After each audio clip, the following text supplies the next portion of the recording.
नमस्कार दोस्तों, कैसे हो आप लोग? स्वागत है आपका हमारे इस यूट्यूब चैनल पे। आज हम लोग स्टार्ट करने वाले हैं ऑर्गेनाइजेशनल चेंज का पार्ट नंबर 2। इससे पहले हम लोगों ने पार्ट नंबर 1 इसका ऑलरेडी डिस्कस किया हुआ है, वो वीडियो आप ज़रूर जाकर के देखें। मैं आपसे रिक्वेस्ट करूँगा कि इससे पहले मैंने मैनेजमेंट में जितने भी वीडियोज़ डाले हैं, वो सब वीडियोज़ को आप देख कर के आएँ। हम लोगों ने मैनेजमेंट में 7 चैप्टर कवर कर रखा है। ये 7 चैप्टर बहुत ही क्रूशियल है। Motivation, leadership, communication, corporate governance, personality, emotional intelligence और कॉन्फ्लिक्ट। तो ये 7 चैप्टर है जो कि बहुत ज़रूरी है, ये आप ज़रूर कवर करके आना और अगर आपने कवर कर लिया है तो इसकी रिवीजन करते रहना, ठीक है? आज हम लोग स्टार्ट करते हैं part 2 of organizational change. Start करने से पहले मैं आपसे रिक्वेस्ट करना चाहता हूँ कि आप मेरे वीडियो में एक लाइक दे दीजिए। एक लाइक मुझे दे दे ठाकुर, एक लाइक मुझे दे दे। लाइक करने के लिए मैं आपको 5 सेकंड देता हूँ। अगर आपको वीडियो पसंद नहीं आएगा ना, तो आप बाद में लाइक हटा लेना, लेकिन अभी आप लाइक कर दो। मैं आपको 5 सेकंड देता हूँ लाइक करने के लिए। 5, 4, 3, 2, 1, 0। तो चलिए स्टार्ट करते हैं हम लोग आज का सेशन को। इससे पहले हम लोग ऑर्गेनाइजेशनल चेंज के अंदर क्या-क्या देख लिए हैं, उसको एक बार देख लेते हैं। तो सबसे पहले हम लोगों ने डेफिनेशन देखा ऑर्गेनाइजेशनल चेंज का, फिर इसका टाइप्स देखा, कितने तरीके का ऑर्गेनाइजेशनल चेंज होता है। हम लोगों ने जाना कि एक प्रोएक्टिव और रिएक्टिव चेंज होता है और एक प्लान्ड चेंज होता है। तो प्लान्ड चेंज बहुत ज़रूरी है, तो इसका ऑब्जेक्टिव भी देखा और इसका प्रोसेस भी देखा। फिर हम लोग देखे कि क्या कारण है जिसकी वजह से ऑर्गेनाइजेशन को चेंज करना पड़ता है। तो एक्सटर्नल फैक्टर्स देखा, इंटरनल फैक्टर देखा। फिर हम लोगों ने देखा कि ऑर्गेनाइजेशनल चेंज को हैंडल करने के लिए चेंज एजेंट आते हैं। तो चेंज एजेंट का क्या रोल होता है, वो भी हम लोगों ने देखा। आज हम लोग देखने वाले हैं कि रेजिस्टेंस टू चेंज। लोग चेंज को लेकर के रेजिस्टेंट होते हैं, वो चेंज नहीं पसंद करते हैं। तो क्या रीज़न है कि वो चेंज पसंद नहीं करते हैं? और जो पसंद नहीं करते हैं, इसको हम लोग किस तरह से ओवरकम कर सकते हैं? तो रेजिस्टेंस को किस तरह से हम लोग ओवरकम कर सकते हैं, ये भी देखेंगे और रेजिस्टेंस क्यों होता है, ये भी देखेंगे। साथ में हम लोग ऑर्गेनाइजेशनल डेवलपमेंट को भी आज देखेंगे और ऑर्गेनाइजेशनल डेवलपमेंट का ये टेक्निक्स को भी देखेंगे। तो आज का एजेंडा हम लोग का थोड़ा बड़ा है और हम लोग कोशिश करेंगे कि आपको सब याद हो जाए। ठीक है? स्टार्ट करते हैं हम लोग। सबसे पहले देखिए, जो ऑर्गेनाइजेशन में चेंज होता है, उसमें हम लोग का रिस्पॉन्स क्या होता है? 3 तरीके का ये रिस्पॉन्स होता है किसी भी ह्यूमन का चेंज को लेकर के। तो 3 रिस्पॉन्स क्या होता है? या तो वो चेंज को रेजिस्ट करेगा, चेंज से दूर भागेगा, चेंज को एक्सेप्ट नहीं करना चाहेगा, या फिर वो एक्सेप्ट कर लेगा, चेंज को गला लगा लेगा, या फिर वो इंडिफरेंट रहेगा। मतलब उसको उतना मतलब नहीं है, चेंज है तो भी ठीक है, चेंज नहीं है तो भी ठीक है। समझे? तो 3 रिस्पॉन्स होता है ह्यूमन का चेंज को लेकर के, रेजिस्टेंस, एक्सेप्टेंस और इंडिफरेंस। तो देखिए, एक्सेप्ट हो गया है, कोई चेंज को एक्सेप्ट कर रहा है तो अच्छा बात है यार, इससे अच्छा क्या होगा?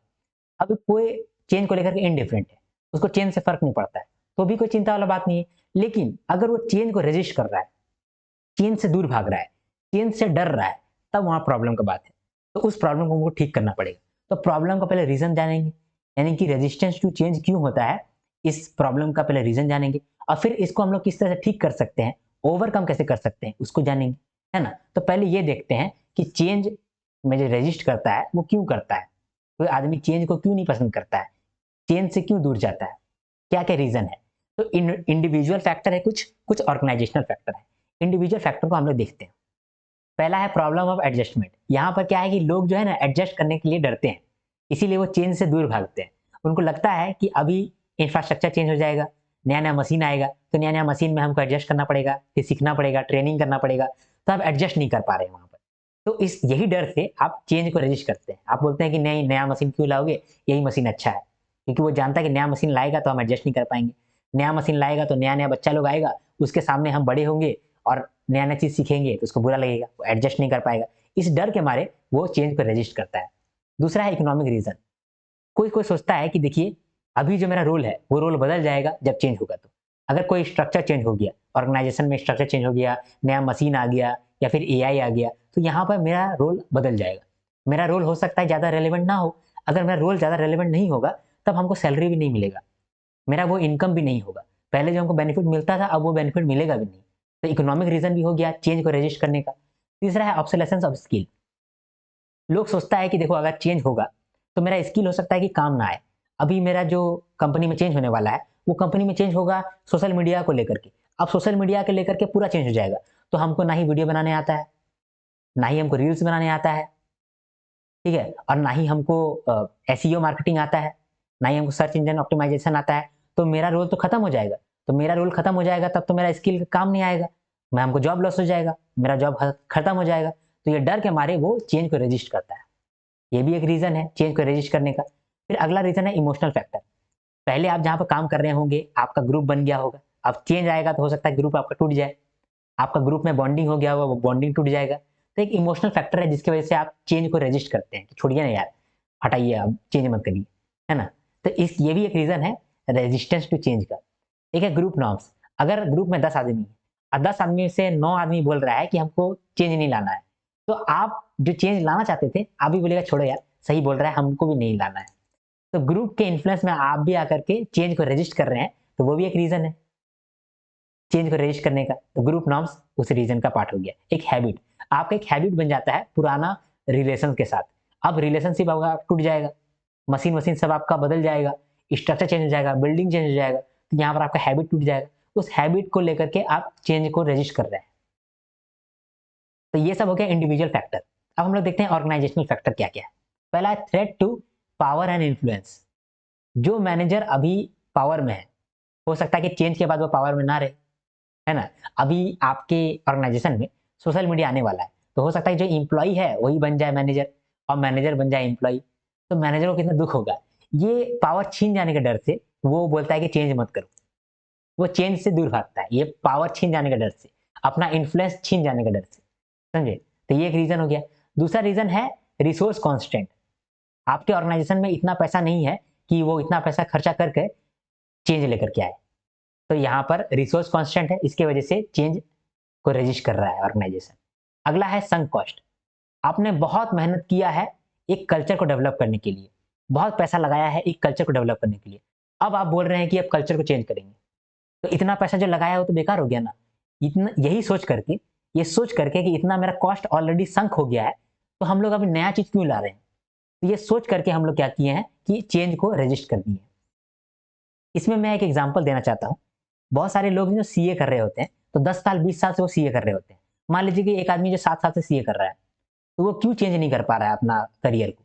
वो इसीलिए चेंज नहीं कर पा रहा है संक कॉस्ट की वजह से। वो सोचता है कि हम 7 साल लगाए हैं, 7 साल में इतना पैसा लगाए हैं, इतना अपना मेहनत लगाए हैं इस चीज़ के ऊपर, सीए के ऊपर, अचानक से हम कैसे इसको छोड़ सकते हैं? इसको अचानक से छोड़ करके किसी और चीज़ में जाएँगे? नहीं जाएँगे। तो यहाँ पर क्या होता है, यही फिलॉसफी आता है संक कॉस्ट का। आपका इतना सारा कॉस्ट ऑलरेडी डूब गया है कि आप नया चीज़ में नहीं जाना चाहते। तो ऑर्गेनाइजेशन भी यही करता है कि ऑलरेडी किसी कल्चर को डेवलप करने के लिए इतना खर्चा किए हैं, अब हम बोल रहे हैं कि कल्चर को बदल दें, ऐसा तो होगा नहीं, इसीलिए उस समय चेंज को रेजिस्ट करता है। अब है स्ट्रक्चरल इनर्शिया। ये क्या है ना, ऑर्गेनाइजेशन चाहता है कि जब हमारा एक हैबिट सेट हो गया है, तो उस हैबिट में ज़्यादा चेंजेस ना करें। अगर हैबिट में चेंजेस करेंगे तो फिर से ऊबड़-खाबड़ होगा, लोगों को ट्रेनिंग देना पड़ेगा, कोई लोगों को निकालना पड़ेगा, कोई लोग को लाना पड़ेगा, इसमें बहुत सारा एफर्ट जाएगा। तो ये एफर्ट से बचने के लिए स्ट्रक्चरल इनर्शिया लाता है। बोलता है कि एक बार जो जो सब कुछ सेट हो गया है, उसको छेड़छाड़ मत करो। जो हैबिट बन गया लोगों का, उसको छेड़छाड़ मत करो। ठीक है? तो ये भी एक सोच है जिसकी वजह से चेंज को रेजिस्ट करता है ऑर्गेनाइजेशन। तो इंडिविजुअल फैक्टर भी है बहुत सारा जिसकी वजह से चेंज नहीं लाना पसंद करता है। ऑर्गेनाइजेशनल फैक्टर भी है जो कि चेंज लाना पसंद नहीं करता है। ठीक है? तो ये सब हम लोग देख लिए। अब ये है प्रॉब्लम कि चेंज लाना नहीं पसंद करता है, क्योंकि चेंज तो लाना ही पड़ेगा, चेंज को आप कैसे ही छोड़ सकते हो? चेंज जब तक आप लाओगे नहीं तब तक आपका ऑर्गेनाइजेशन जो है वो डेवलप नहीं कर पाएगा। तो चेंज ज़रूरी है। तो चेंज में इतना सारा प्रॉब्लम है, तो इस प्रॉब्लम को सॉल्व करना पड़ेगा। तो सॉल्व कैसे करेंगे? तो सॉल्व करने का तरीका देखते हैं। तो इंडिविजुअल लेवल पे हम लोग क्या एफर्ट्स कर सकते हैं ताकि प्रॉब्लम को सॉल्व कर दिया जाए, और ग्रुप लेवल पे हम लोग क्या कर सकते हैं? इंडिविजुअल लेवल पे हम लोग कर सकते हैं एजुकेट, लोगों को समझा सकते हैं, लोगों को सिखा सकते हैं कि change is the only constant. जब तुम चेंज करोगे तो तुम्हारा सैलरी बढ़ भी सकता है। तुम चेंज करोगे तो तुम बेटर तरीके से अपने आप को चैलेंजिंग एनवायरनमेंट दे पाओगे। तुम जब चेंज करोगे तो हो सकता है कि तुम नया-नया चीज़ सीखोगे। तो हम लोग एजुकेट कर सकते हैं, कम्युनिकेट कर सकते हैं। दूसरा पार्टिसिपेशन कर सकते हैं और इन्वॉल्वमेंट कर सकते हैं चेंज इम्प्लीमेंटेशन में। जब हम लोग चेंज ला रहे हैं, तो 1 साल पहले ही हम लोगों को बता दें कि हम चेंज में ये वाला चेंज लेकर के आ रहे हैं। इसके लिए तुम इस तरह से तरीका अपना सकते हो, इस तरह से तुम स्किल सीख सकते हो। जब ये सब स्किल तुम सीखो, तुम्हारा जो सैलरी है वो भी बढ़ जाएगा। तो हम लोग क्या कर रहे हैं? चेंज इम्प्लीमेंटेशन में वो लोग को पार्टिसिपेट करवा रहे हैं, इन्वॉल्वमेंट करवा रहे हैं।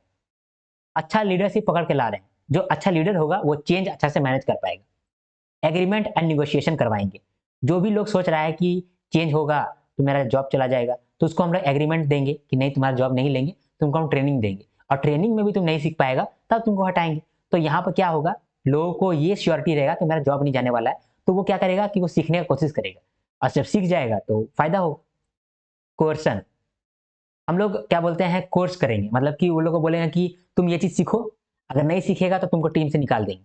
तो वो डर के मारे वो सीखेगा चीज़ों को। तो यहाँ पर क्या हुआ कि चेंज को जो रजिस्ट कर रहा था उसको हम लोग रोक दिए। ठीक है? तो ये सब एफर्ट हम लोग कर सकते हैं इंडिविजुअल लेवल पे। ग्रुप लेवल पे क्या कर सकते हैं? ग्रुप कॉन्टैक्ट कर सकते हैं। हम लोगों ने देखा था ना कि पूरा ग्रुप में सब आदमी मान लीजिए कि नो, नो कर रहा है। एक आदमी जो येस कर रहा था वो भी नो कर रहा है।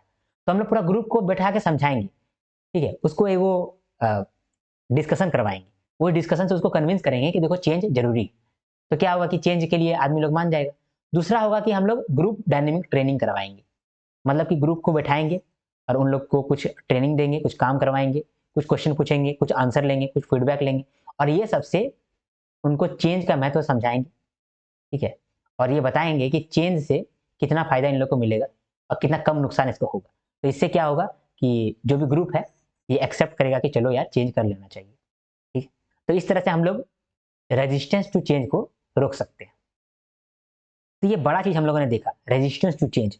ये बहुत बड़ा चीज़ है, हर ऑर्गेनाइजेशन में रेजिस्टेंस टू चेंज आता ही आता है, ठीक है? तो चेंज क्यों आता है? मतलब रेजिस्टेंस टू चेंज क्यों आता है? कुछ इंडिविजुअल फैक्टर है, कुछ ऑर्गेनाइजेशनल फैक्टर है। फिर इस रेजिस्टेंस टू चेंज को किस तरह से हम लोग रोक सकते हैं, वो भी हम लोगों ने देखा, ठीक है? अब हम लोग देखते हैं ऑर्गेनाइजेशनल डेवलपमेंट। ऑर्गेनाइजेशनल डेवलपमेंट और कुछ नहीं होता है, ये चेंज का ही दूसरा नाम है। मान लीजिए आप ऑर्गेनाइजेशन में छोटा-छोटा चेंज करते ही जा रहे हैं। एक साल में आप 5 बार छोटा-छोटा चेंज किए, फिर अगले साल फिर से 5 बार छोटा-छोटा चेंज किए। तो आप क्या बोलते रहिएगा कि चेंज किए हैं, ऑर्गेनाइजेशनल चेंज कर दिए, सुनने में खराब लगता है। तो उस समय क्या बोलता है कि हम ऑर्गेनाइजेशनल डेवलपमेंट कर रहे हैं। ये छोटा-मोटा चेंज है, इससे क्या हो रहा है? अल्टीमेटली ऑर्गेनाइजेशन डेवलप हो रहा है। तो इसका ही हम लोग मॉडर्न नाम दे दिए ऑर्गेनाइजेशन डेवलपमेंट। जो चेंज हो गया बड़ा सा चेंज, उसको तो कह दिया ऑर्गेनाइजेशनल चेंज। लेकिन बार-बार हम चेंज करते जा रहे हैं, करते जा रहे हैं, करते जा रहे हैं, तो हम उसका नाम दे देंगे ऑर्गेनाइजेशन डेवलपमेंट। और बार-बार चेंज करना ही पड़ेगा। ऑर्गेनाइजेशन को अपग्रेडेशन का ज़रूरत होता है। तो अपग्रेडेशन का ज़रूरत पड़ेगा तो चेंज करना पड़ेगा छोटा-मोटा। तो छोटा-मोटा चेंज आप रेगुलरली करते जा रहे हैं। तो इसको हम लोग कह सकते हैं कि हम लोग ऑर्गेनाइजेशनल डेवलपमेंट करते ही जा रहे हैं। समझे? तो इसका अगर डेफिनेशन देखा जाए, तो क्या डेफिनेशन है ऑर्गेनाइजेशनल डेवलपमेंट का? Organizational development is a process which we use to enhance the effectiveness of organization and well-being of its member through some intervention. ठीक है? ऑर्गेनाइजेशन के अंदर कुछ प्रॉब्लम होता है, उस प्रॉब्लम को आइडेंटिफाई करते हैं, फिर प्रॉब्लम को ठीक करते हैं। इससे क्या फायदा मिलता है? इफेक्टिवनेस बढ़ जाता है ऑर्गेनाइजेशन का और मेंबर्स का। यही तो हम लोग चेंज में भी कर रहे हैं। चेंज में भी हम लोग प्रॉब्लम देख रहे हैं, उसको चेंज कर दे रहे हैं। ऑर्गेनाइजेशनल डेवलपमेंट में भी यही सेम चीज कर रहे हैं। तो क्यों, क्या डिफरेंस हो गया? डिफरेंस यही है कि ऑर्गेनाइजेशन डेवलपमेंट जो है ये रेगुलर करते जाएंगे, करते जाएंगे, करते जाएंगे। समझे? ये लॉन्ग टर्म का है खेला। तो ऑर्गेनाइजेशन डेवलपमेंट क्या है? It is a process which we use to enhance the effectiveness of organization and wellbeing of its member through some intervention. ठीक है? ऑर्गेनाइजेशन डेवलपमेंट क्या है? Through some intervention, we enhance the effectiveness of organization and well-being of members and this process is known as organizational development। ठीक है? इसका characteristics देखा जाए तो क्या क्या है, इसका कैरेक्टरिस्टिक देखते हैं। ऑर्गेनाइजेशनल डेवलपमेंट क्या है? मैंने बोला कि ये ऑनगोइंग प्रोसेस है, ये रेगुलर चलते आएगा, चलते जाएगा, है ना? ये प्लान चेंज है, चेंज ही तो है ऑर्गेनाइजेशनल डेवलपमेंट, और कुछ नहीं, ये चेंज है। रेगुलर इंटरवल पे चेंज करते जा रहे हैं, लॉन्ग टर्म फोकस है इस पे। ठीक है? प्रॉब्लम ओरिएंटेड है, प्रॉब्लम ढूंढते हैं, उसको सॉल्व करते हैं। डायनेमिक इन नेचर, मतलब कि चेंज होते रहता है। ठीक है? चेंज एजेंट, यहाँ पर भी हम लोग चेंज एजेंट को पकड़ते रहते हैं, थोड़ा बहुत चेंज करते रहते हैं। परफॉर्मेंस यहाँ पर अच्छा हो जाता है। जब हम लोग एनवायरनमेंट को डेवलप करते रहेंगे, ऑर्गेनाइजेशन को डेवलप करते रहेंगे, परफॉर्मेंस तो अच्छा होते रहेगा। ह्यूमनिस्टिक अप्रोच, यहाँ पर हम लोग ह्यूमन बिहेवियर को भी ठीक करते हैं, लोगों को मोटिवेशन डालते हैं, कम्युनिकेशन अच्छा करते हैं। तो ह्यूमनिस्टिक अप्रोच भी है इसमें। समझे? ये तो हम लोग देख लिए कि क्या क्या फायदा है, क्या क्या कैरेक्टरिस्टिक्स है ऑर्गेनाइजेशन डेवलपमेंट का। क्या प्रोसेस से हम लोग ये डेवलपमेंट करते हैं? 5 स्टेज है जिससे ये होता है, ऑर्गेनाइजेशनल डेवलपमेंट होता है। ठीक है? मतलब कि प्रॉब्लम आइडेंटिफाई करते हैं, प्रॉब्लम को सॉल्व करते हैं। ठीक? तो तो इसके लिए 5 स्टेज है। पहले हम लोग प्रॉब्लम को देखते हैं, प्रॉब्लम को आइडेंटिफाई करते हैं, देखते हैं कि प्रॉब्लम को किस तरह से हम लोग ठीक कर सकते हैं। फिर डायग्नोसिस करते हैं। ठीक है? मतलब डाटा को कलेक्ट करते हैं कि क्यों प्रॉब्लम है, ये प्रॉब्लम आखिर क्यों अराइज हो गया, ये प्रॉब्लम में क्या-क्या चीज़ प्रॉब्लम में फँस गया है, इस प्रॉब्लम को ठीक कैसे करेंगे। फीडबैक में हम लोग एक प्लान लेते हैं, प्लान बनाते हैं और प्लान को एम्प्लॉय लोग को समझाते हैं और फिर वो लोग से इन्फॉर्मेशन लेते हैं, वो लोग से फीडबैक लेते हैं कि ये जो मेरा प्लान है ये सही है कि नहीं है। वो लोग जब फीडबैक दे देता है तो वो सॉल्यूशन को हम लोग इम्प्लीमेंट कर देते हैं और जब इम्प्लीमेंट कर देते हैं तो फिर लास्ट में इवैल्यूएट करते हैं कि जो हम लोग सॉल्यूशन लेकर के आए थे वो सॉल्यूशन काम कर भी रहा है या नहीं कर रहा है। ठीक है, तो ऑर्गेनाइजेशनल डेवलपमेंट में हम लोग 5 स्टेज क्या है जो हम लोग करते हैं। पहले हम लोग एंट्री करते हैं, मतलब प्रॉब्लम को आइडेंटिफाई करते हैं। प्रॉब्लम आइडेंटिफाई कर लिए तो प्रॉब्लम को हम लोग समझते हैं, उसको डायग्नोसिस करते हैं। ठीक है, पूरा डेटा कलेक्ट करते हैं प्रॉब्लम को लेकर के, फिर हम लोग एनालाइज करते हैं, एक प्लान बनाते हैं। वो प्लान को फिर हम लोग फीडबैक देते हैं, मतलब वो प्लान को हम लोग एम्प्लॉय लोग को समझाते हैं। एम्प्लॉय लोग से फिर हम लोग फीडबैक लेते हैं कि तुम लोग बताओ कि ये प्लान कैसा है। इस प्लान के बारे में डीप अंडरस्टैंडिंग करवाते हैं और फीडबैक लेते हैं। ये फीडबैक जब ले लेते हैं, जब हम लोग को मालूम चल जाता है कि ये प्लान तो अच्छा है, तो ये प्लान को हम लोग सोल्यूशन बना देते हैं और इम्प्लीमेंट कर देते हैं। और जब ये इम्प्लीमेंटेशन हो गया फिर बाद में हम लोग इवेल्युएट कर देते हैं। सिंपल है, इसको आप एक बार पढ़ भी सकते हैं। तो यहाँ पर हम लोगों ने ऑर्गेनाइजेशनल डेवलपमेंट का स्ट्रेटजी भी देखा। इसके बाद देखो, ऑर्गेनाइजेशनल डेवलपमेंट का बहुत सारा टेक्निक्स होता है, वो टेक्निक्स को भी देखते हैं। तो 1 2 3 4 5 6 टेक्निक को आज हम लोग देखने वाले हैं। पहला है सेंसिटिव ट्रेनिंग, सेंसिटिविटी ट्रेनिंग। ठीक है, पहला है सेंसिटिविटी ट्रेनिंग। इसको हम लोग टी ग्रुप भी कहते हैं, मतलब ट्रेनिंग ग्रुप भी कहते हैं। मतलब इसमें एक छोटा ग्रुप होता है 8 से 12 मेंबर का, वो लोग का एक ग्रुप बना रहता है, वो लोग आपस में इंटरेक्ट करता है और उसमें क्या होता है कि एक दूसरे का इमोशन को समझता है। जब सब लोग एक दूसरे का इमोशन को समझने लगता है तब है ना ये मालूम चलता है कि हमारे ऑर्गेनाइजेशन में क्या क्या दिक्कत है। क्योंकि जब सब कोई एक दूसरे का इमोशन को समझेगा तो अच्छे से बात कर पाएगा। जब अच्छे से बात कर पाएगा ना तो जो प्रॉब्लम है अपने ऑर्गेनाइजेशन में वो उभर के आएगा और वो प्रॉब्लम को कैसे सॉल्व करना है ये सजेशन भी मिलेगा। तो ये जो स्मॉल ग्रुप इंटरेक्शन है ये बहुत फायदे का चीज है। यहाँ पर क्या होता है कि एम्पैथी इंक्रीज होता है हर लोगों का और साथ में एक सेंसिटिविटी आता है टीम मेंबर के अंदर। तो small group interaction to provide idea of being sensitive to other emotion and feeling.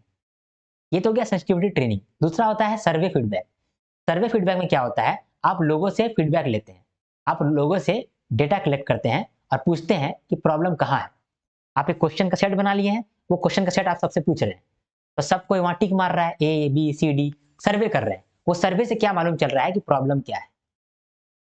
जब आपको प्रॉब्लम मालूम चल गया तो फिर आप डिस्कशन करिएगा और डिस्कशन करके फिर आप प्लान लेकर के आइएगा और फिर वो प्लान को इम्प्लीमेंट करिएगा। तो फायदा हुआ ना। इसमें आपको खर्चा भी नहीं लगता है, ये सबसे सस्ता प्लान है इसीलिए ये हाईली डिजायरेबल है। इसमें आपको खर्चा नहीं लगता है। सिंपली आप फीडबैक लीजिए, सर्वे करवाइए, उससे फीडबैक लीजिए, फीडबैक में आपको मालूम चल गया ये प्रॉब्लम है, प्रॉब्लम में डिस्कशन करवाइए और डिस्कशन से प्लान बनवाइए और प्लान को एग्जीक्यूट कराइए।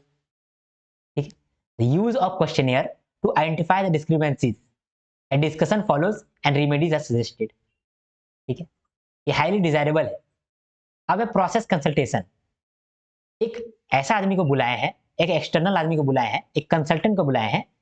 ठीक है, जो क्या कर रहा है वो ऑनगोइंग सिस्टम को देख रहा है और उसमें से चेक कर रहा है कि कहाँ कहाँ गड़बड़ है, जहां जहां गड़बड़ है उसको ठीक कर रहा है। जैसे ये आया है बिजनेस कोच है ना, विवेक बिंद्रा, ये बिजनेस कोच है। तो ये आया है और बोल रहा है कि देखो तुम्हारा ऑर्गेनाइजेशन इसलिए नहीं कमा पा रहा है, इसलिए ज्यादा प्रॉफिट नहीं हो पा रहा है क्योंकि लीडरशिप में प्रॉब्लम है, लीडरशिप को चेंज करो। बोल रहा है कि कम्युनिकेशन तुम लोग ठीक से नहीं कर रहा, कम्युनिकेशन को ठीक करो। ग्रुप डिसीजन तुम लोग नहीं करता है, ग्रुप डिसीजन करो। जब ग्रुप डिसीजन लोगे तभी तुम्हारा आगे बढ़ पाएगा और अच्छे से इंप्लीमेंट हो पाएगा जो भी तुम लोग प्लान बना रहा है। तो प्रोसेस कंसल्टेशन का मतलब कि प्रोसेस को देखने के लिए एक आदमी को बुलाया है, एक कंसल्टेंट को बुलाया है, बिजनेस कोच को बुलाया है, वो आकर के कंसल्ट कर रहा है। तो consultant intervene in ongoing process, provides help regarding human and social process जैसे कि leadership, communication, group decision making. समझे। अब है टीम बिल्डिंग।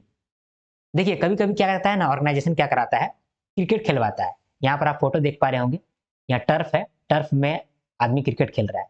तो यहाँ पर क्या किया है कि ऑर्गेनाइजेशन एक प्रोग्राम हेल्ड किया है, यहाँ पर क्रिकेट मैच करवा रहा है। क्रिकेट मैच में क्या होगा, 11-11 का टीम बनाएगा, 11-11 का टीम बनाएगा। तो एक टीम में जो जो बंदा रहेगा ना, वो बंदा लोग का इमोशनली बॉन्ड बन जाएगा और दूसरा बंदा दूसरा टीम में रहेगा तो उस वो लोग का अपना बॉन्ड बन जाएगा।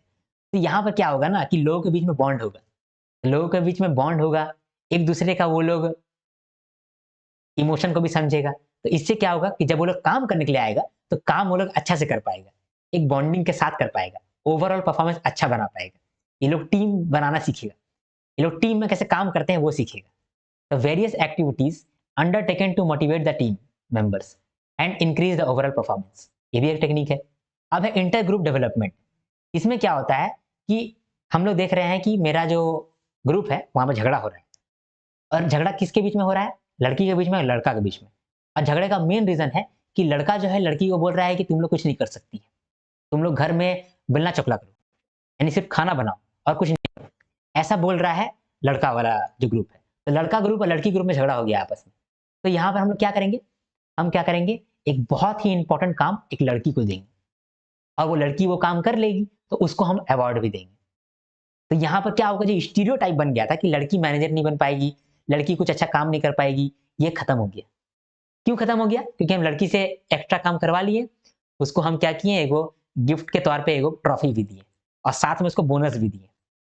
तो यहाँ पर जो स्टीरियोटाइप बन गया था कि लड़की को बोनस नहीं मिलता है, लड़की ज्यादा काम नहीं कर सकती है, लड़की चीजों को हैंडल नहीं कर सकती है, ये स्टीरियोटाइप टूट गया।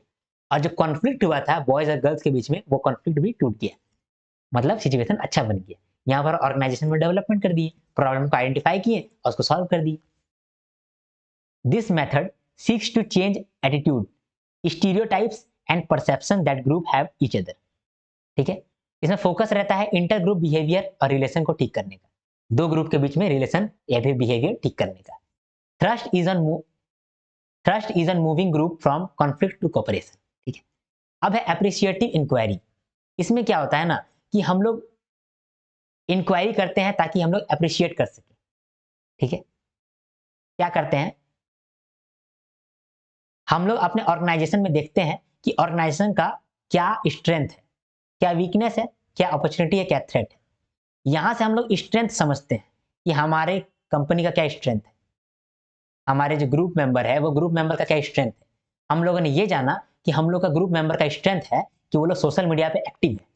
ठीक है, अब वो लोग क्या है, मिलेनियल्स है, ऐसे नहीं बोलते हैं उसको, जेनजी है, जेनजी का बच्चा लोग है। ठीक है, तो वो लोग का स्ट्रेंथ यही है। स्ट्रेंथ का स्पेलिंग लगता है कुछ गलत किए है ना, ठीक है, जो भी गलत किए हैं स्ट्रेंथ है। स्ट्रेंथ देखेंगे और उस स्ट्रेंथ का हम लोग अप्रिसिएशन करेंगे, बोलेंगे कि तुम्हारा स्ट्रेंथ है, वेरी गुड, तुम अच्छा है, तुम्हारा स्ट्रेंथ है, उस स्ट्रेंथ को तुम किस तरह से यूज कर सकता है अपने ऑर्गेनाइजेशन के लिए। ठीक है, तो इसमें हम लोग क्या करते हैं, पहले अपना एनालिसिस देखते हैं, एनालिसिस करके हम लोग स्ट्रेंथ देखते हैं, उस स्ट्रेंथ को अप्रिशिएट करते हैं, इंक्वायरी करते हैं स्ट्रेंथ का, और फिर उस स्ट्रेंथ को अप्रिशिएट करते हैं, और उस अप्रिशिएशन करने के बाद फायदा उठाते हैं उस स्ट्रेंथ का। तो यहाँ पर हम लोग क्या कर रहे हैं, it seeks to identify the unique qualities and special strength of organization which employees can then build on to improve performance. हम लोगों ने देख लिया कि मेंबर जो है हमारे टीम का, उसमें से एक मेंबर जो है वो बहुत अच्छा एडिटिंग करता है। ठीक है, वीडियो को एडिट करना बहुत अच्छा जानता है। दूसरा बंदा जो है वो रील्स बहुत अच्छा बनाता है। तीसरा बंदा जो है वो क्या करता है कि एसईओ मार्केटिंग में हेड है। तो हम लोग क्या किए, सबसे पहले स्ट्रेंथ देखिए अपने ऑर्गेनाइजेशन का। जब हम लोग स्ट्रेंथ देख लिए तो इसको हम लोग अप्रिशिएट किए, अब बोले कि तुम अपने एडिटिंग स्किल को और स्ट्रांग करो। स्ट्रांग करोगे तो हमारा टीम का फायदा होगा, तुम्हारा ही फायदा होगा। तुम्हारा एसईओ स्ट्रांग है तो तुम एसईओ को और स्ट्रांग करो।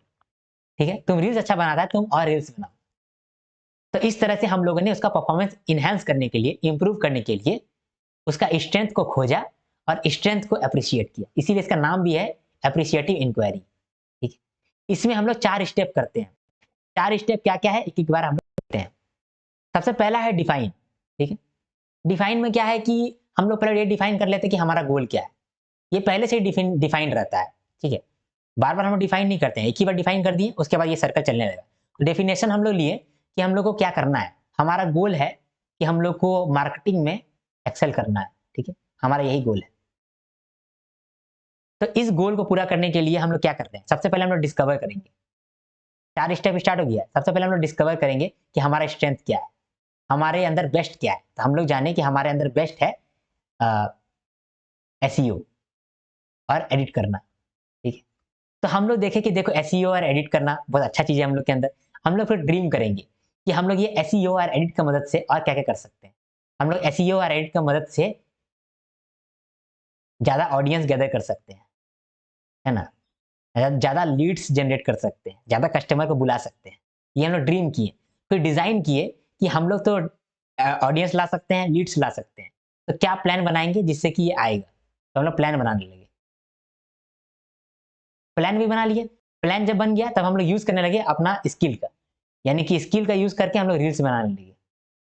रील्स को एडिट करने लगे, रील्स में एसईओ डालने लगे और फिर हम लोग अपना गोल अचीव किए।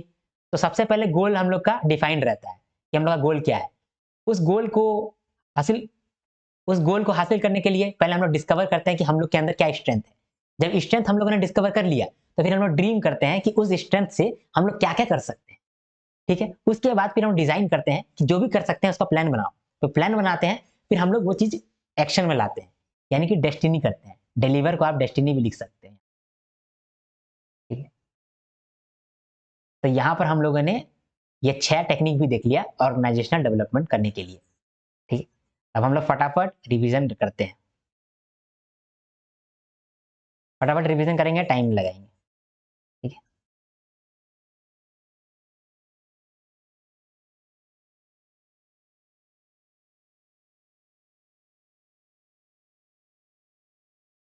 चलिए स्टार्ट करते हैं। हम लोगों ने देखा था कि जब ऑर्गेनाइजेशन में चेंज होता है, तो ह्यूमन का 3 रिस्पॉन्स होता है। हो सकता है कि वो एक्सेप्ट कर ले चेंज को, हो सकता है कि उसको ज़्यादा फ़र्क ना पड़े और हो सकता है कि वो चेंज को रोके। तो अगर वो चेंज को एक्सेप्ट कर रहा है तो अच्छा बात है। अगर वो चेंज पे उतना फ़र्क नहीं पड़ता उसको, चेंज हो रहा है तो हो रहा है, तो भी आपको उतना टेंशन लेने की बात नहीं है। लेकिन अगर वो चेंज को रेज़िस्ट करता है, तब टेंशन वाला बात है। क्योंकि चेंज तो होना ही पड़ेगा, चेंज तो करना ही पड़ेगा। लेकिन अगर आदमी रेज़िस्ट कर रहा है, तो हो सकता है कि इससे ऊबड़-खाबड़ हो जाए। तो रेज़िस्टेंस टू चेंज क्यों होता है, ये जानना ज़रूरी है, ताकि उसको हम लोग ओवरकम कर पाएँ, ताकि रेज़िस्टेंस टू चेंज को हम लोग रोक पाएँ। तो सबसे पहले हम लोग देखते हैं कि क्या-क्या कारण है, जिसकी वजह से रेज़िस्टेंस टू चेंज होता है। चेंज से लोग दूर भागता है, वो क्या-क्या कारण है? इंडिविजुअल फैक्टर बहुत सारा होता है, ऑर्गेनाइजेशनल फैक्टर बहुत सारा होता है। इंडिविजुअल फैक्टर कौन-कौन सा है? पहला प्रॉब्लम ऑफ एडजस्टमेंट। लोग एडजस्ट नहीं कर पाता है, सोचता है कि नया बिल्डिंग में जाएँगे, नया मशीन को ऑपरेट करना पड़ेगा, तो ट्रेनिंग लेना पड़ेगा, तो रेजिस्ट करता है, एडजस्ट करने से डरता है, तो प्रॉब्लम ऑफ एडजस्टमेंट। दूसरा इकोनॉमिक रीज़न, उसको लगता है कि अगर चेंज होगा, तो मेरा रोल बिगड़ जाएगा और मेरा रोल बिगड़ जाएगा, तो मेरा रोल रेलेवेंट रहेगा कि नहीं रहेगा? इसका मतलब कि मेरा सैलरी भी बदल सकता है, मेरा सैलरी कम हो गया तो? पहले जो मेरा बेनिफिट मिलता था, अब नहीं मिला तो? तो इसके लिए वो चेंज रेजिस्ट करता है। ऑब्सोलेसेंस ऑफ स्किल, उसको लगता है कि अभी ऑर्गेनाइजेशन में जो चेंज हो गया है, उस चेंज के आधार पे मेरा जो स्किल है, वो रेलेवेंट नहीं है, तो हो सकता है कि मेरा जॉब चला जाए। तो ये जॉब ना जाने के डर से वो चेंज को रेजिस्ट करता है। फिर है इमोशनल फैक्टर, जहाँ पर भी वो काम कर रहा होगा, उसका दोस्ती यारी बन गया होगा, एक इमोशनल बॉन्ड बन गया होगा, अब वो टूट जाएगा, क्योंकि चेंज हो रहा है तो टूट जाएगा, स्ट्रक्चर बदलेगा, कोई आदमी चला जाएगा टीम से, कोई दूसरा आदमी टीम के अंदर आएगा, तो इमोशनल फैक्टर वहाँ पर आ जाएगा। फिर ग्रुप नॉर्म्स, जब ग्रुप में सब कोई चेंज को रेजिस्ट कर रहा है, तो आप भी चेंज को रेजिस्ट कर देते हैं। फिर हैबिट, आपका हैबिट बन गया है, तो उस हैबिट से आप निकलना नहीं चाहते हैं, तो इसीलिए आप चेंज को रेजिस्ट करते हैं। तो ये सब हो गया इंडिविजुअल फैक्टर। अब क्या होता है organizational factor? Threat to power and influence. एक मैनेजर है जिसको लगता है कि अगर स्ट्रक्चर चेंज हो गया, अगर कल्चर चेंज हो गया, ठीक है, तो हो सकता है कि मेरा मैनेजर का पोस्ट चला जाए। तो यहाँ पर क्या होता है कि वो डर के मारे चेंज को एक्सेप्ट नहीं करना चाहता है। फिर है रिसोर्स कांस्टेंट। कभी-कभी क्या होता है कि ऑर्गेनाइजेशन में उतना रिसोर्स ही नहीं है, उतना पैसा ही नहीं है कि चेंज को बढ़िया से स्मूथली करवा पाए। तो उस केस में चेंज को रजिस्ट करता है। फिर संक कॉस्ट, ऑर्गेनाइजेशन सोचता है कि अब तक हम लोगों ने बहुत सारा पैसा, बहुत सारा कॉस्ट लगा दिया है किसी और चीज़ में, तो अब हम लोग के पास उतना पैसा नहीं बचा है कि हम लोग कोई चीज़ चेंज करें। तो इस केस में भी ऑर्गेनाइजेशन जो है वो चेंज को रजिस्ट करता है। फिर लास्ट है स्ट्रक्चरल इनर्शिया। ऑर्गेनाइजेशन का हमेशा ये थॉट रहता है कि अब सब कुछ सेटल हो गया है, तो क्यों सबको हड़बड़ाना है? क्यों सबको हम लोग चेंज करना है? अगर सब कुछ एक पैटर्न में बैठ गया है, सबको हैबिट में बैठ गया है, हर ऑर्गेनाइजेशन में एम्प्लॉयी आता है, अपना काम करके जाता है, सारा एम्प्लॉयी अपना काम को समझता है, रिस्पॉन्सिबिलिटी समझता है, तो चाहता है ऑर्गेनाइजेशन कि इसको आप डिस्टर्ब ना करें। क्योंकि अगर डिस्टर्ब करेंगे तो अब फिर से नया एम्प्लॉयी आएगा, वो काम करेगा, फिर कभी नहीं कर पाएगा तो उसको निकालना पड़ेगा, नया एम्प्लॉयी को लाना पड़ेगा, सारा हैबिट फिर वो लोग का लगेगा, इसमें बहुत टाइम जाएगा। तो इसका डर से ऑर्गेनाइजेशन रजिस्ट करता है चेंज को लेकर के। अब ये सब हो गया कारण, जिसकी वजह से चेंज को रजिस्ट करता है लोग। अब किस तरह से रेजिस्टेंस टू चेंज को हम लोग ओवरकम कर सकते हैं? इंडिविजुअल लेवल पे हम लोग एजुकेट कर सकते हैं, उसको चेंज का बेनिफिट समझा सकते हैं, यानी कि कम्युनिकेट कर सकते हैं। फिर जब चेंज हम लोग कर रहे हैं, तो लोगों को पार्टिसिपेट कर सकते हैं कि देखो हम लोग इस तरह से चेंज कर रहे हैं, इसमें ये स्किल का ज़रूरत पड़ता है, तो तुम लोग ये स्किल सीखते रहो, 6 महीने का टाइम है, सीखो अपना। तो यहाँ पर हम लोग क्या किए, पार्टिसिपेट करवाएं उन लोग को चेंज में। फिर लीडरशिप करवाएंगे, अगर बढ़िया लीडरशिप हुआ तो चेंज अच्छा से हो पाएगा, ठीक है। फिर एग्रीमेंट एंड नेगोशिएशन, जो लोग को डर लगता है कि उसका जॉब चला जाएगा, उन लोग के साथ एग्रीमेंट कर लेंगे, नेगोशिएट कर लेंगे कि देखो तुम लोग का जॉब नहीं जाएगा, हो सकता है कि 1-2 हज़ार तुम्हारा सैलरी कम हो जाए, लेकिन जॉब तो जाने ही नहीं देंगे। तो ये एग्रीमेंट करा लेंगे। इसमें क्या होगा कि लोग जो है चेंज को बोलेगा ठीक है चेंज कर लीजिए, रजिस्ट नहीं करेगा। फिर लास्ट है कोएर्सन, जब अगर वो लोग नहीं माने, एम्प्लॉय नहीं माने, तो वो लोग को टीम से निकालने का धमकी दे सकते हैं, ऑर्गेनाइजेशन से निकालने का धमकी दे सकते हैं। तो उस केस में भी वो लोग चेंज को मान लेगा। फिर है ग्रुप लेवल में हम लोग ग्रुप को कांटेक्ट कर सकते हैं, सेंसिटिविटी ट्रेनिंग करा सकते हैं, ठीक है। अब है ऑर्गेनाइजेशन डेवलपमेंट। देखिए हम लोग जानते हैं कि ऑर्गेनाइजेशनल चेंज करने की वजह से ही ऑर्गेनाइजेशन डेवलप होगा, क्योंकि ऑर्गेनाइजेशन को रेगुलरली अपग्रेड का जरूरत होता है मार्केट को मीट करने के लिए, ठीक है। तो मार्केट में कंपटीशन में बने रहने के लिए एक ऑर्गेनाइजेशन को रेगुलर इंटरवल में चेंज करते रहना पड़ता है, प्रॉब्लम आइडेंटिफाई करके उसको चेंज करना पड़ता है। तो बार बार चेंज कर रहे हैं तो कितना बार चेंज चेंज बोलते रहेंगे, तो उसका नाम रख दिया गया ऑर्गेनाइजेशन डेवलपमेंट। इसका डेफिनेशन वाइज जाएं तो इसको कहेंगे कि ऑर्गेनाइजेशन डेवलपमेंट क्या है, ये एक प्रोसेस है जिसमें हम लोग प्रॉब्लम को आइडेंटिफाई करके कुछ इंटरवेंशन करके ऑर्गेनाइजेशन का इफेक्टिवनेस को बढ़ाते हैं और मेंबर का भी इफेक्टिवनेस को बढ़ाते हैं। तो it is a process which we use to enhance the effectiveness of organization and well-being of its members through some interventions। अब ऑर्गेनाइजेशनल डेवलपमेंट जो होता है ये लॉन्ग टर्म का खेला है, क्योंकि अपग्रेड जो है आपको कंपनी को रेगुलर इंटरवल में चाहिए, लॉन्ग टर्म के लिए चाहिए। तो लॉन्ग टर्म में आपको ऑर्गेनाइजेशनल डेवलपमेंट करना पड़ेगा। ये प्लान चेंज के तरीके से होता है, जब आप प्लान चेंज लेकर के आते हैं तभी आप ऑर्गेनाइजेशन को डेवलप कर सकते हैं। अब तीसरा है लॉन्ग टर्म फोकस आपको रखना पड़ेगा, तभी आप धीरे धीरे चेंजेस लेकर के आइएगा, है ना। प्रॉब्लम ओरिएंटेड रहना पड़ेगा, प्रॉब्लम आप देखिएगा, आइडेंटिफाई करिएगा, फिर सॉल्व करिएगा। फिर डायनेमिक इन नेचर होता है ऑर्गेनाइजेशनल डेवलपमेंट, ठीक है। फिर चेंज एजेंट का जरूरत पड़ता है, परफॉर्मेंस आपका यहाँ पर इंप्रूव होता है क्योंकि आप रेगुलरली अपने आप को डेवलप कर रहे हैं। और लास्ट में यहाँ पर ह्यूमनिस्टिक अप्रोच फॉलो किया जाता है, यानी कि आप लोगों का कम्युनिकेशन ठीक करते हैं, लोगों का लीडरशिप चेंज करते हैं, ठीक है। ऑर्गेनाइजेशनल डेवलपमेंट 5 स्टेजेस में होता है। सबसे पहले आप प्रॉब्लम को आइडेंटिफाई करते हैं, प्रॉब्लम को चेक करते हैं, तो इसको हम लोग बोलते हैं एंट्री स्टेज। दूसरा स्टेज होता है डायग्नोसिस स्टेज। इसमें क्या करते हैं, आप प्रॉब्लम को डीपली एनालाइज करते हैं, सारा डेटा इकट्ठा करते हैं, डेटा को एनालाइज करते हैं, फिर एक प्लान लेकर के आते हैं। वो प्लान को फिर आप तीसरा स्टेज में यानी कि फीडबैक स्टेज में सारा इंप्लॉय लोग को समझाते हैं और इंप्लॉय लोग से फीडबैक लेते हैं। इंप्लॉय लोग का फीडबैक जब आपको मिलता है कि प्रॉब्लम का जो सोल्यूशन है वो आप लोग बढ़िया लेकर के आए, तब उस सोल्यूशन को हम लोग इंप्लीमेंट कर देते हैं चौथा स्टेज में। तो सोल्यूशन हो गया चौथा स्टेज, जहां पर हम लोग सोल्यूशन को इंप्लीमेंट कर दिए। लास्ट स्टेज है इवैल्यूएशन, जहां पर हम लोग इवैल्यूएट करते हैं कि जो भी सोल्यूशन हम लोग लेकर के आए हैं वो सोल्यूशन काम कर रहा है या नहीं कर रहा है। ऑर्गेनाइजेशनल डेवलपमेंट के लिए 6 टेक्निक्स है, वो टेक्निक्स को भी आज हम लोगों ने देखा है। पहला है सेंसिटिविटी ट्रेनिंग, इसको हम लोग टी ग्रुप भी कहते हैं, यानी कि ट्रेनिंग ग्रुप भी कहते हैं। इसमें 8 से 12 लोगों का एक ग्रुप होता है जिसमें हम लोग इंटरेक्शन करवाते हैं, उसमें सिखाते हैं कि एम्पैथी क्या होता है, एक दूसरे का इमोशन को समझाने के लिए वहां पर डिस्कशन होता है। इससे क्या फायदा मिलता है, इससे फायदा ये मिलता है कि कोई प्रॉब्लम अगर है तो वो प्रॉब्लम लोगों का अराइज हो जाता है और वो प्रॉब्लम को कैसे ठीक करना है उसका भी सजेशन मिल जाता है ग्रुप के अंदर ही। तो फायदा होता है हम लोग का सेंसिटिविटी ट्रेनिंग में। दूसरा होता है सर्वे फीडबैक। इसमें हम लोग सर्वे करते हैं ऑर्गेनाइजेशन में और पूछते हैं कि क्या क्या प्रॉब्लम है, तो प्रॉब्लम वहां से आइडेंटिफाई हो जाता है। वो फीडबैक लेकर के फिर हम लोग एक्शन प्लान बनाते हैं, एक्शन प्लान बनाते हैं फिर उसको इंप्लीमेंट करते हैं, समझे। सर्वे फीडबैक में क्या होता है, क्वेश्चन होता है, वो क्वेश्चन को हम लोग पूछते हैं। तो क्वेश्चन पूछ रहे हैं तो इसमें थोड़ी खर्चा लगेगा, तो ये सबसे कम खर्चा वाला टेक्निक है, इसीलिए ये हाईली डिजायरेबल होता है। फिर प्रोसेस कंसल्टेशन, कभी कभी हम लोग अपना बिजनेस प्रोसेस में अपने से गलती नहीं निकाल सकते हैं, कोई बाहर वाला आदमी आकर के गलती निकाल सकता है, तो हम लोग बाहर में किसी आदमी को बुलाते हैं। किस आदमी को बुलाएंगे, एक कंसल्टेंट को बुलाएंगे जो एक्सपर्ट होगा। तो एक एक्सपर्ट को बुलाएंगे जो आकर के चेक करेगा, वो देखेगा कि हम लोग का लीडरशिप अच्छा है कि नहीं, कम्युनिकेशन अच्छा है कि नहीं, ग्रुप डिसीजन मेकिंग अच्छा है कि नहीं। तो वो लोग जो प्रॉब्लम बोलेगा उसको हम लोग फिर ठीक करेंगे। तो प्रोसेस कंसल्टेशन भी एक टेक्निक है ऑर्गेनाइजेशन डेवलपमेंट का। तो टीम बिल्डिंग, कभी कभी क्या करते हैं हम लोग अपना ऑर्गेनाइजेशन को स्पोर्ट्स खिलाते हैं, कभी कभी संडे को लेके जाते हैं, बोलते हैं कि चलो आज हम लोग स्पोर्ट्स खेलेंगे, क्रिकेट खेलेंगे। तो क्रिकेट खिलाते हैं तो क्या होता है, टीम गेम खिलाते हैं, तो टीम गेम में क्या होता है कि अलग अलग टीम बन जाता है। तो अलग अलग टीम के अंदर है ना, टीम वर्क कैसे होता है वो सब आदमी सीख जाता है, बॉन्डिंग क्रिएट हो जाता है। वो बॉन्डिंग से क्या होता है कि ऑर्गेनाइजेशनल डेवलपमेंट हो पाता है, जो भी प्रॉब्लम्स है ऑर्गेनाइजेशन का वो सॉल्व हो जाता है। अब है इंटर ग्रुप डेवलपमेंट। इसमें क्या होता है ना कि एक स्टीरियोटाइप पहले से बन गया है कि जो है वो लोग अच्छा काम नहीं कर सकती है, अच्छा मैनेजर नहीं बन सकती है। तो इसमें हम लोग क्या करेंगे, जो लड़की वाला ग्रुप है उसको हम लोग मैनेजर बना देंगे, ठीक है? और लड़का वाला ग्रुप को मैनेजर नहीं बनाएँगे और लड़की वाला ग्रुप को ज़्यादा हार्ड काम देंगे। तो अगर वो लोग हार्ड काम कर लेगी तो उसको ट्रॉफी भी मिलेगा। तो इससे क्या होगा, एक स्टीरियोटाइप ब्रेक हो जाएगा। जो स्टीरियोटाइप बन गया था कि लड़की लोग कुछ नहीं कर सकती है, वो ब्रेक हो गया और लड़की का ग्रुप और लड़का का ग्रुप में जो डिफरेंस अराइज़ हो गया था, जो कॉन्फ्लिक्ट हो गया था, अब वो कोऑपरेशन बन जाएगा।